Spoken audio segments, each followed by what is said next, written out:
स्वराज्यरक्षक संभाजी मालिकेचा शेवट ठराविक पद्धतीनं दाखवावा याविषयी माझ्यावर, माझ्या टीमवर दबाव होता.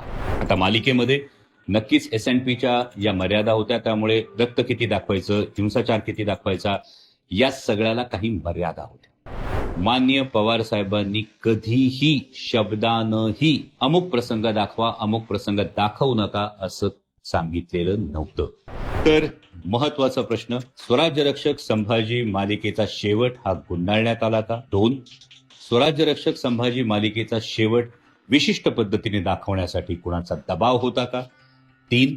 यामध्ये काही राजकीय हेतू होता का? आणि 4. स्वराज्यरक्षक संभाजी मालिकेमध्ये छत्रपती संभाजी महाराजांचा अंत न दाखवण्यामागे माननीय शरद पवार साहेबांची काही विशेष सूचना होती. सर्वप्रथम तुम्हा तमाम मायबाप प्रेक्षकांचं मनापासून आभार, कारण स्वराज्यरक्षक संभाजी मालिका संपून आज जवळपास 5 वर्षापेक्षा थोडा अधिक काळ झाला आणि तरीही ही मालिका अजूनही तुमच्या मनात घर करून राहिली आहे. या मालिकेचं जे काही थोडं बहुत यश असेल, हे यश, या यशात तुमच्या प्रत्येकाचा सिंहाचा वाटा आहे, कारण तुम्ही प्रत्येकानं 350 वर्ष काळजाच्या कप्प्यात जपून ठेवलेल्या धाकल्या धान्यांना छत्रपती संभाजी महाराजांना छोट्या पडद्यावर तितक्याच आत्मीयतेनं पाहिलं आणि म्हणून या मालिकेला यश मिळालं. तर सुरुवात करूयात आजच्या व्हिडिओला. मुळात हा प्रश्न असा उपस्थित केला जाईल याची मला अपेक्षा नव्हती, कारण छावा सिनेमा हा सगळ्यांनी पाहावा अशी मी स्वतः आपल्याला विनंतीही केली होती.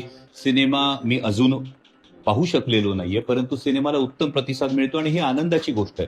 कारण या निमित्तानं छत्रपती संभाजी महाराजांचा इतिहास जो अनेक वर्ष दडवण्यात आला होता, जो अनेक वर्ष बदनामीच्या एका अंधाऱ्या कोठडीत डांबण्यात आला होता, तो उजळून निघालाय आणि त्याला उत्तम प्रतिसाद मिळतो, ही नक्कीच आनंदाची गोष्ट. पण या निमित्तानं सोशल मीडियावर काही ठराविक अंधभक्तांनी स्वराज्यरक्षक संभाजी मालिकेच्या एकूण हेतूविषयी अनेक प्रश्न उपस्थित केले. आणि व्यक्तिगत जर मला विचाराल तर मी अशा ट्रोलर्सकडे दुर्लक्ष करतो. 40 पैशावाल्या या भक्तांना फारशी मी किंमत देत नाही. परंतु जेव्हा स्वराज्यरक्षक संभाजी मालिकेच्या हेतूविषयी प्रश्न उपस्थित केले जातात, तेव्हा मला वाटतं की माझ्या संपूर्ण टीमने, जवळपास 200-250 लोकांच्या संपूर्ण टीमने जवळ 2-2.5 वर्ष जी मेहनत केली आहे, या मेहनतीवर ते प्रश्नचिन्ह उपस्थित केलं जातं. म्हणजे आमचे कॅमेरामॅन निर्मल जानी हे, त्यांचं निधन झालं त्याच्या आदल्या रात्रीपर्यंत चित्रीकरण करत होते. आमचे लेखक प्रताप गंगावणे यांची आई जेव्हा ICU मध्ये ऍडमिट होती, तेव्हा आई ICU मध्ये ऍडमिट असताना प्रताप गंगावणे सर खाली गाडीमध्ये बसून एपिसोड थांबू नयेत यासाठी सीन लिहित होते. माझ्या वडिलांचं मालिकेच्या दरम्यान निधन झालं.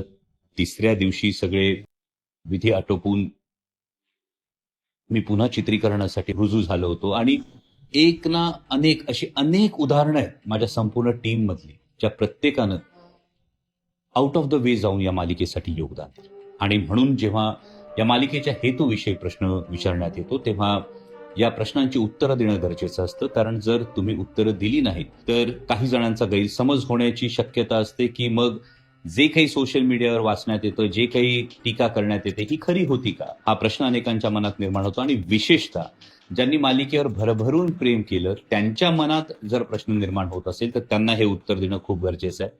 तो पहिला प्रश्न, आणि याचं खरं उत्तर आहे की होय, स्वराज्यरक्षक संभाजी मालिकेचा शेवट ठराविक पद्धतीनं दाखवावा याविषयी माझ्यावर, माझ्या टीमवर दबाव होता. अनेकांना धक्का बसेल की होय, हा दबाव होता, पण हा दबाव नेमका कसला? तर आपण एक समजून घेतलं पाहिजे की हा दबाव होता माध्यमाचा. म्हणजे मालिका ही दूरचित्रवाणी माध्यमावर होती. म्हणजे जसं आपण OTT प्लॅटफॉर्म म्हणतो, टीव्ही सिरियल म्हणतो आणि चित्रपट म्हणतो, ही 3 माध्यमं वेगवेगळी आहेत. नाटक हे एक वेगळं माध्यम, आणि त्यामुळे हे जर माध्यम वेगळं असेल तर आपण कोणत्या माध्यमावर सादरीकरण करतोय त्या माध्यमाचा निश्चितच दबाव होता. कारण याची जर रेग्युलेटरी बॉडी जर आपण बघितली तर या रेग्युलेटरी बॉडीकडून तुम्हाला याचे डिटेल्स सुद्धा मिळतील. आणि याचे डिटेल्स जर तुम्हाला बघायचे असतील तर टेलिव्हिजनला स्टँडर्ड्स अँड प्रोसिजर, ज्याला आम्ही S&P, त्या S&Pचा नक्कीच काही गाईडलाईन्स आहेत आणि त्या गाईडलाईन्स नुसार तुम्हाला मालिका ही दाखवावी लागते. या मालिकेमध्ये हिंसाचार असेल या मालिकेमध्ये, रक्त किती प्रमाणात दाखवायचं या मालिकेमध्ये, ऑब्सिनिटी येऊ नये, या सगळ्या गाईडलाईन्स असतात. आणि त्यामध्ये ministry of information and broadcasting असते, त्यानंतर टेलिकॉम रेग्युलेटरी ऑथॉरिटी असते आणि broadcasting content complaints council BCCC या सगळ्या गोष्टी असतात. केबल टेलिव्हिजन नेटवर्क ऍक्ट जो 1995 मध्ये पारित करण्यात आलेला, यानुसार या सगळ्या गाईडलाईन्स असतात.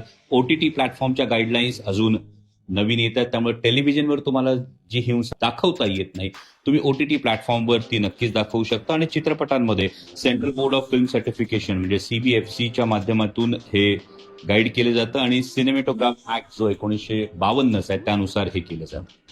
आता मालिकेमध्ये नक्कीच S&Pच्या या मर्यादा होत्या, त्यामुळे रक्त किती दाखवायचं, हिंसाचार किती दाखवायचा, या सगळ्याला काही मर्यादा होत्या.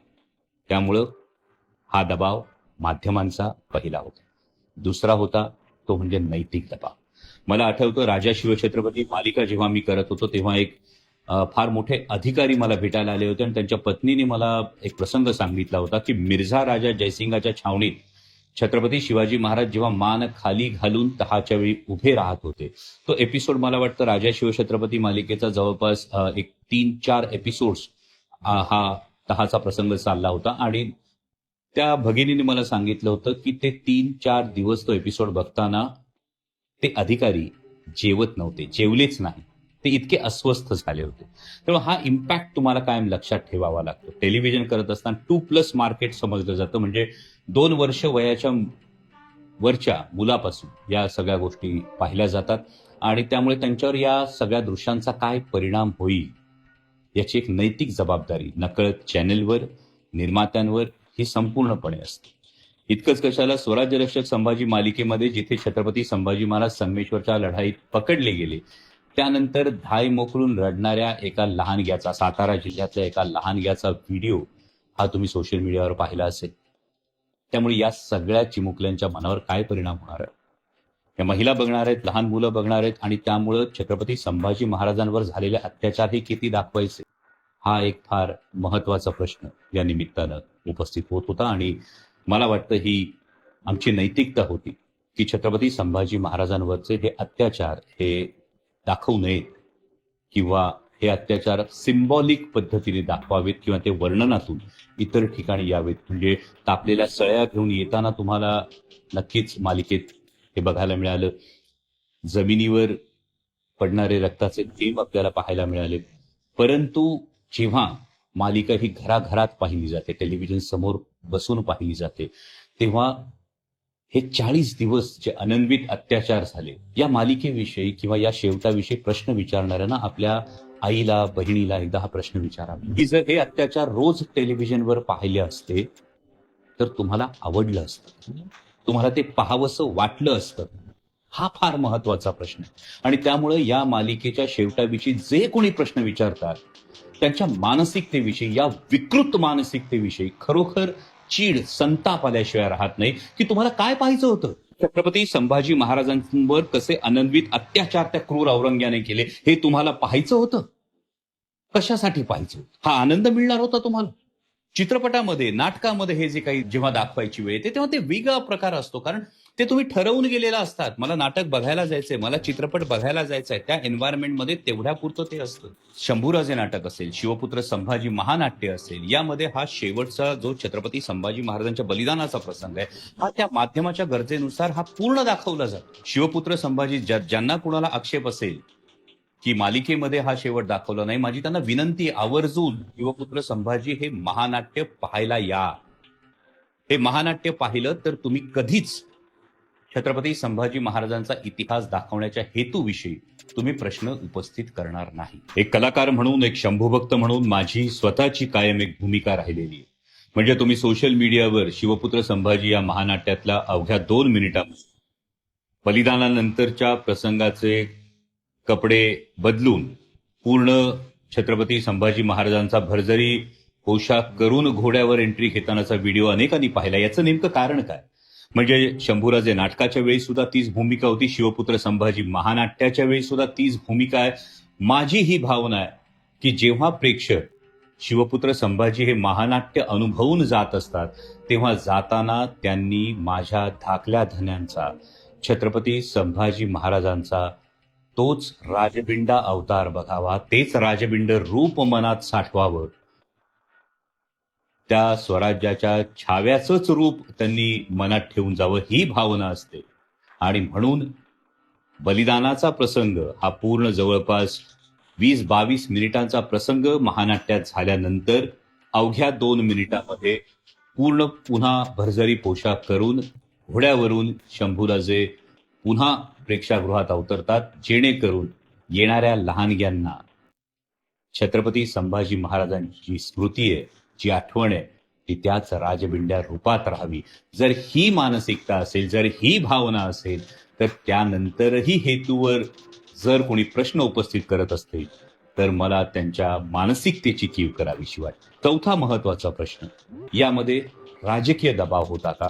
तर 2017 पासून मी राजकीय दृष्ट्या अलूफ होतो. मी शिवसेनेत सुद्धा पूर्णपणे निष्क्रिय होतो, कारण छत्रपती संभाजी महाराजांचा इतिहास हा आतापर्यंत आलाच नव्हता. हा कोणीही योग्य इतिहास मांडण्याचा प्रयत्न केला नव्हता. हा पहिल्यांदा प्रयत्न होत होता आणि त्यामुळे यामध्ये कोणतंही कॉम्प्रोमाइज नको या भावनेतून मी राजकीय दृष्ट्या अलूफ होतो.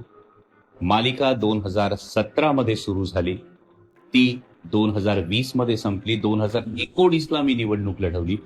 परंतु शेवटचा जो प्रश्न येतो तो म्हणजे माननीय शरद पवार साहेबांनी हा शेवट असा दाखवावा असं सांगितलं होतं का? याच्यावरचं अगदी प्रामाणिक उत्तर आहे, माननीय पवार साहेबांनी कधीही शब्दानंही अमुक प्रसंग दाखवा, अमुक प्रसंग दाखवू नका असं सांगितलेलं नव्हतं. किंबहुना पवार साहेबांनी त्यावेळी मालिका पाहिलीच नव्हती. पवार साहेबांनी पहिल्यांदा मालिका पाहिली ती कोविडच्या काळामध्ये, जेव्हा मालिकेचं पुन्हा प्रक्षेपण झालं. त्यावेळी शरद पवार साहेबांनी पहिल्यांदा स्वराज्य रक्षक संभाजी ही मालिका संपूर्ण पाहिली.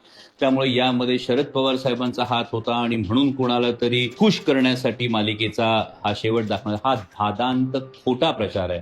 आणि असा प्रचार करणाऱ्यांनी फक्त एकदा सांगावं की आपण छत्रपती संभाजी महाराजांचा खरा इतिहास समोर आणण्यासाठी खरोखर काय योगदान. जेव्हा तुम्ही असे प्रश्न एखाद्याच्या इंटिग्रिटीविषयी, एखाद्याच्या हेतूविषयी उपस्थित करता, तर मला असं वाटतं की स्वराज्य रक्षक संभाजी मालिकेवर अतोनात प्रेम करणाऱ्या प्रेक्षकांचा तो अपमान आहे.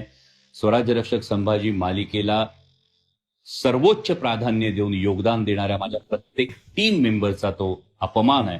आणि माझी आपल्याला विनंती आहे की केवळ राजकीय कुठल्याही द्वेषापोटी आणि इतर कोणत्याही आकसापोटी आपण अशा पद्धतीनं कोणाच्या योगदानाचा हा अवमान करू नये अशी माझी विनंती आहे.